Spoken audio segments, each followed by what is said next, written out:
Começa mais uma edição do JR 15 Minutos, o podcast da Record TV que aprofunda as notícias que mais mexem com a nossa vida.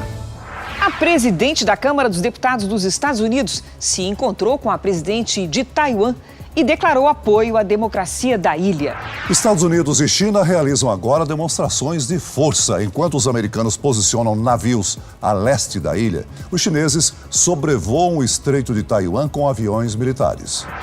A visita de Nancy Pelosi marcou um novo momento de tensão entre americanos e chineses.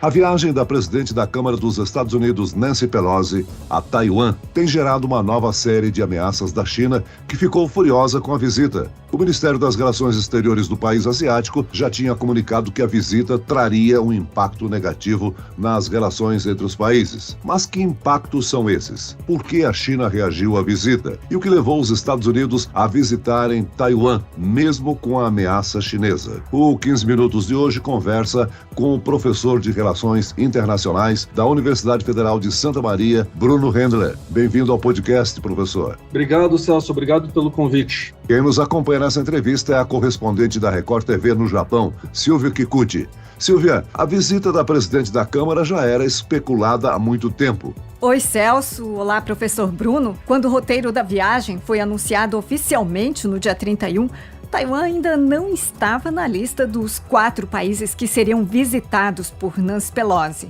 Esses países seriam Singapura, Malásia, Coreia do Sul e o Japão. Mas algumas fontes ligadas ao governo dos Estados Unidos deram indícios de que as negociações para a visita a Taiwan já estariam sendo preparadas. E Pelosi sempre foi clara nas atitudes. Há mais de 30 anos, quando ainda era deputada, ela apareceu na Praça da Paz Celestial, carregando uma faixa em homenagem aos dissidentes mortos nos protestos de 89. Professor, vamos entender um pouco mais sobre essa tensão entre China e Taiwan. A China não reconhece a independência da ilha e a considera uma província rebelde, é isso? Exatamente. Essa tensão ela existe desde 1949, quando o Partido Nacionalista foi expulso, pelos comunistas. Foi fundada a República Popular da China e o nome República da China, foi levado junto com o Partido Nacionalista para a ilha de Taiwan. E desde 49, então, você tem essas duas Chinas, e até 71, a República da China, Taiwan, era vista como a China reconhecida internacionalmente. E a partir de 71, a República Popular da China, a China continental, é que passou a ser reconhecida pela comunidade internacional como a China continental, a verdadeira China. Professora, a visita da presidente da Câmara dos Estados Unidos gerou uma maior tensão entre as duas maiores potências do mundo. Essa viagem reflete um confronto histórico entre os norte-americanos com o governo chinês? Com certeza. Se você pega a política externa norte-americana, ela é pautada historicamente, ao longo dos séculos, por conflitos estruturantes, que é o que nós chamamos na academia. Tem se construído um consenso, desde o governo Obama, de que o grande desafio, a grande rivalidade que os americanos têm que lidar desde 2008, 2010, é a China. Então, se você volta um pouco, você tem o conflito contra o fundamentalismo islâmico, depois você tem, você tem a guerra às drogas, antes o combate contra o comunismo, antes o nazifascismo, o imperialismo japonês no Pacífico. Então, a política externa norte-americana ela é pautada por conflitos estruturantes, não necessariamente guerras, mas por conflitos estruturantes. Então, eu diria que essa visita da Nancy Pelosi, ela diz muito mais sobre a política externa errática que os americanos têm tido para a Ásia do que propriamente sobre as relações China-Taiwan, sabe? Então, com a retirada dos americanos do Iraque em 2011, a Ásia passa a ser o principal cenário estratégico para a política externa americana e dentro desse deslocamento para a Ásia, você tem a contenção da China como principal objetivo. Professor, a China ameaça tomar medidas severas na relação com os Estados Unidos. A viagem de Pelosi, que eles chamam de grande provocação, piora as relações entre Estados Unidos e China? Pode gerar um confronto entre superpotências? Olha, acho que não, porque inclusive a Nancy Pelosi já saiu de Taiwan, Foi uma estada por cerca de 20 horas.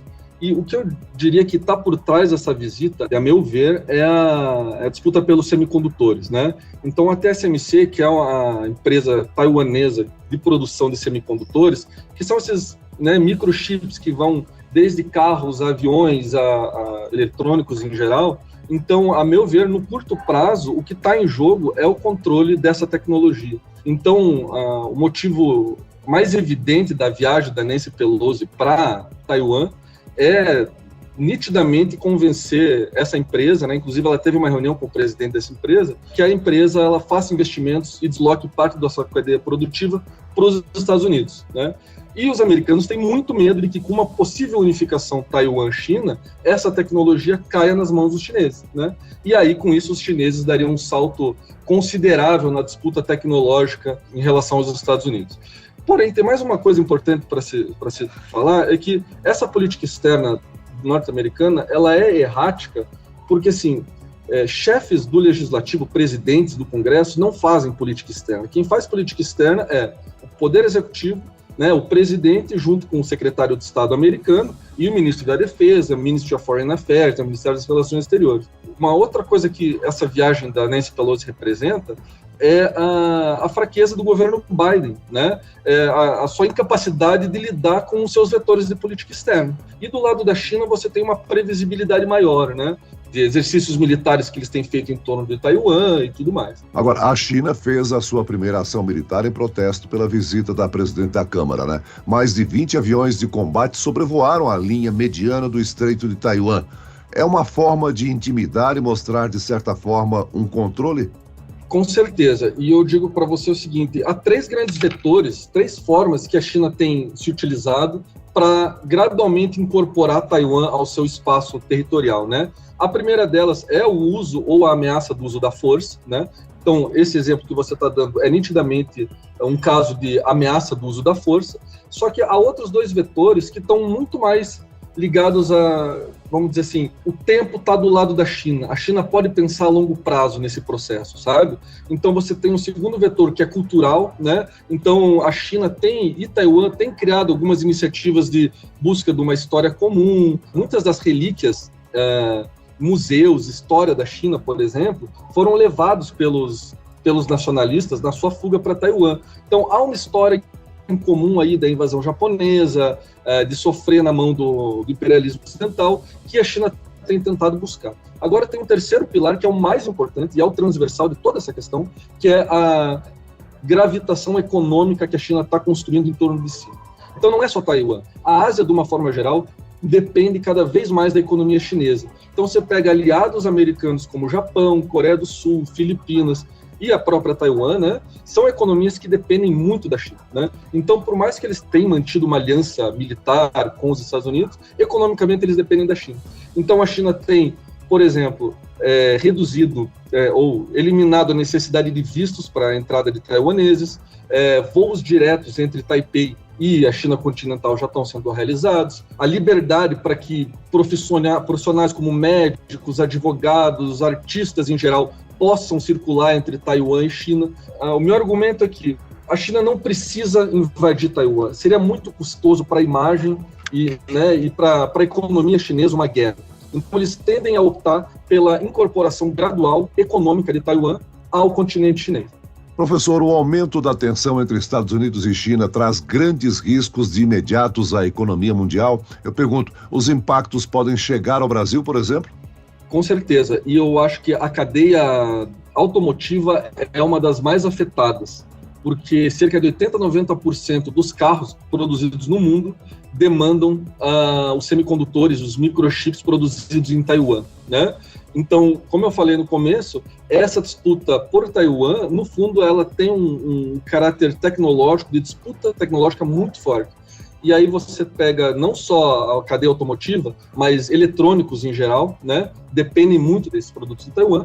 Então, a tendência é que se houver uma escalada, um recrudescimento das tensões entre Taiwan e China, é que esses produtos eles acabem ficando mais caros, haja um encarecimento e uma exportação da inflação, vamos dizer assim, né? Uma inflação de preços no mundo. E, professor, quais seriam os próximos passos dessa escalada de tensão?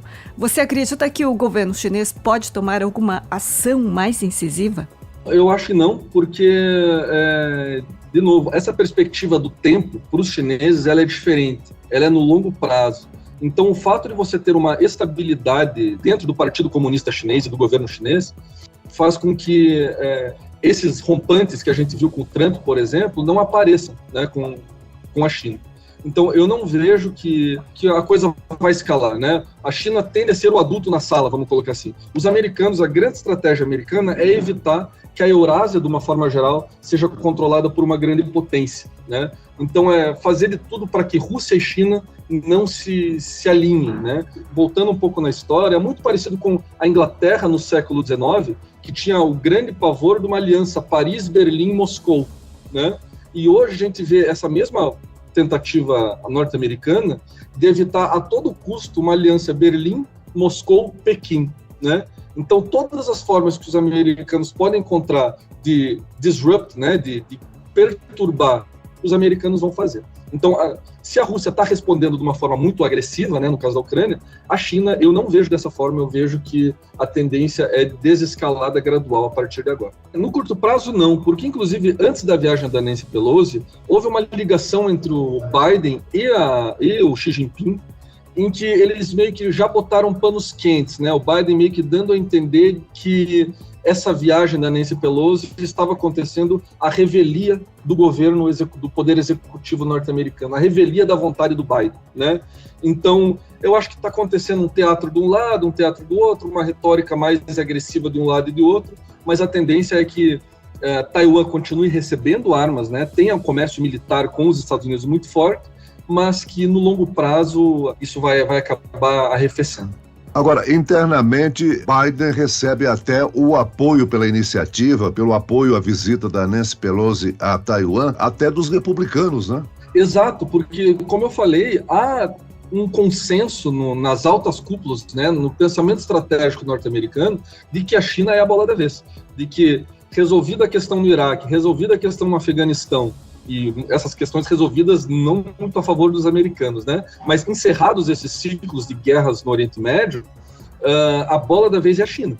Então, seja republicano, seja democrata, você tem exatamente como você falou, lideranças republicanas se alinhando com esse movimento da Nancy Pelosi. E, ao mesmo tempo, você tem o Biden tendo uma postura mais moderada. Professor, o mundo já vive as consequências da guerra entre Ucrânia e Rússia, tanto na questão econômica quanto na humanitária. Elevar a tensão com a China é um erro do governo de Joe Biden? É um erro. Tanto é um erro que o próprio Joe Biden, né, o Poder Executivo, o Ministério da Defesa, o Ministério das Relações Exteriores dos Estados Unidos, eles não estão alinhados com essa viagem da Nancy Pelosi, você entende? Então, esse é um sinal muito claro do declínio do poder americano, sabe? De quão caótico, quão instável está sendo a política externa norte-americana agora. E aí a Nancy Pelosi fala muito de direitos humanos, de que, porque os taiwaneses são amantes da liberdade. Mas não é isso, sabe? Porque Taiwan teve a sua primeira eleição livre em 96, né? Então, de 49 até os anos 90, Taiwan não foi uma democracia. Taiwan foi comandada por com punhos de ferro pelo Chiang Kai-shek e depois pelo seu filho. Então, essa coisa de afinidade, de direitos humanos, de democracia, isso nunca foi um problema para os americanos. Eles apoiaram Taiwan, mesmo Taiwan sendo uma ditadura, né? Mas aí os democratas têm muito essa coisa ideológica, essa coisa messiânica mesmo da política externa americana, de carregar de direitos humanos, de valores, de liberdade e tudo mais. Professor, como a Silvia mencionou, nós temos aí uma guerra em curso no leste europeu e é possível prever o impacto econômico e também militar que esse conflito entre China e Estados Unidos, o possível conflito entre eles, pode causar, né? Com certeza. O grande temor para uma potência marítima como os Estados Unidos, assim como foi para a Inglaterra no século XIX, de novo, é essa unificação, uma aliança de potências da Eurásia. E é exatamente o que eles estão provocando, que os americanos estão provocando, a aproximação sino-russa, né, entre a China e a Rússia.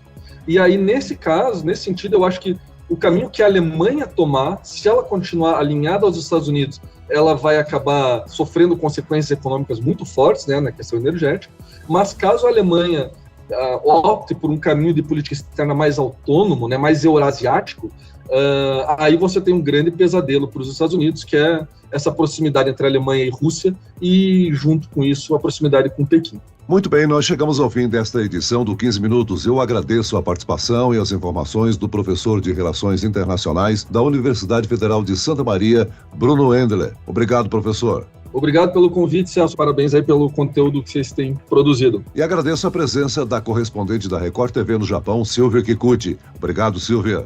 Eu que agradeço. Obrigada, Celso. Obrigada, professor Bruno. Foi um prazer. Esse podcast contou com a produção de David Bezerra e dos estagiários Lucas Brito e Kátia Brazão. Sonoplastia de Marcos Vinícius. Coordenação de conteúdo Camila Moraes, Edivaldo Nunes e Deni Almeida. Direção editorial Tiago Contreira. Vice-presidente de jornalismo Antônio Guerreiro. E eu, Celso Freitas, te aguardo no próximo episódio. Até amanhã.